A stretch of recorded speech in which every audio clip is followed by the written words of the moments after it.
대법원 전원합의체가 29일 박근혜 전 대통령 국정농단 사건 상고심에서 원심 판결을 깨고 서울고법에 확인환송했습니다. 국회 법제사법위원회 소속 여야 간사는 29일 조국 법무부 장관 후보자 인사청문회에 증인 채택을 놓고 협상을 벌였지만 합의가 불발됐습니다. LG전자가 먼지 악취 발생으로 논란을 빚은 트럼 의료 건조기 145만 대 전량을 무상 수리하기로 했습니다. 서울시 교육청은 올해 교육정책사업 총량제를 도입해 945개 사업 중 194개를 정비했다고 29일 밝혔습니다. 서울시가 앞으로 한 달 동안 일본산 농수산물의 방사능을 집중적으로 검사하고 결과도 곧바로 공개하기로 했습니다.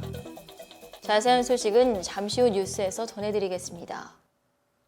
시청자 여러분 안녕하십니까? 신동아 방송 뉴스 이수정입니다. 대법원이 이른바 국정농단 사건에 연루된 박근혜 전 대통령과 비선실세 최순실로 알려진 최서원, 그리고 이재용 삼성전자 부회장의 파기환송을 명했습니다. 29일 오후 2시 대법원은 세 사건의 2심 판결 모두를 파기환송했습니다. 대법원은 박 전 대통령의 유죄 부분은 확정하되 원심에서 유죄로 인정된 뇌물 혐의에 대해서는 다른 범죄 혐의인 직권남용 및 강요 혐의 등과 구별해 따로 선고해야 한다고 판단하고 파기환송을 결정했습니다. 최서원 역시 2심 판결 중 일부 강요죄가 성립되지 않는다고 밝혔습니다. 또 이재용 삼성전자 부회장에 대해서는 최순실 씨의 딸 정유라 씨에게 지어난 말 3마리의 구매를 뇌물로 인정하라며 사건을 파기환송했습니다. 조국 법무부 장관 후보자 인사청문회를 담당하는 국회 법제사법위원회에서 여야가 청문회를 부를 채택 문제를 놓고 좀처럼 입장 차이를 좁히지 못하고 있습니다. 한국당이 증인 채택을 두고 표결을 시도하려 하자 민주당이 안건조정위원회 요청서를 기습적으로 제출하면서 결국 인사청문회 개최 여부도 불투명해졌습니다. 협상이 평행선을 달리자 한국당 소속 여상규 법사위원장은 증인 채택안 표결 강행 의지를 밝혔고, 이에 민주당은 증인 채택과 관련한 안건 조정위 회부 카드를 꺼내들었습니다.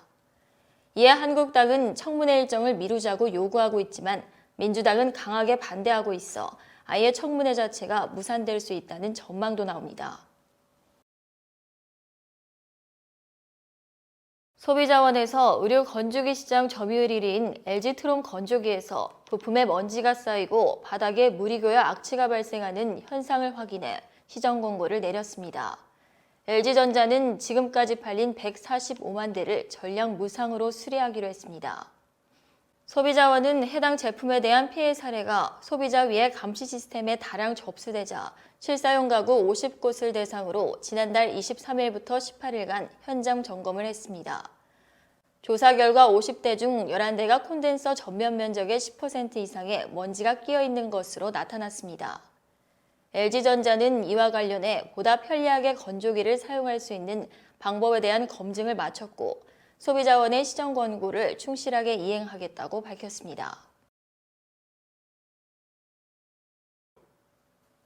서울시 교육청은 올해 교육정책 사업 총량제를 도입해 945개 사업 중 194개 사업을 정비했다고 29일 밝혔습니다.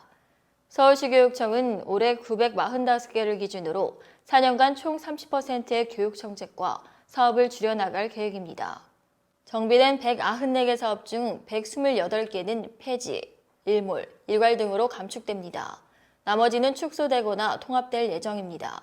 대표적으로 혁신학교 운영비는 학교 기본 운영비로 전환됐습니다. 자유학년제 운영 지원비와 영재 학교 운영 지원비는 학교 기타 운영비로 변경됐습니다. 서울시가 앞으로 한 달 동안 일본산 농수산물의 방사능을 집중적으로 검사하고 결과도 곧바로 공개하기로 했습니다. 서울시는 표면적으로 시민들의 불안감 해소 차원이라고 했지만 일본 경제보복의 대응 조치라는 점 역시 부인하지 않았습니다. 서울시는 시민단체 시민방사능감시센터와 합동으로 다음 달 27일까지 일본산 농수산물 80종, 가공식품 80종 등 총 160종을 수거해 서울시 보건환경연구원에서 검사할 계획입니다. 시는 일본산 수산물 등 수입식품의 식품 방사능 오염에 대한 불안감을 해소하고자 안정성 검사를 강화했으며 기획검사 결과에 따라 일본산 식품 검사기간 연장 또는 지속적인 수거 검사를 실시할 계획입니다.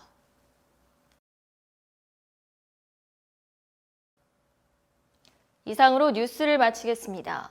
시청해주신 여러분 고맙습니다.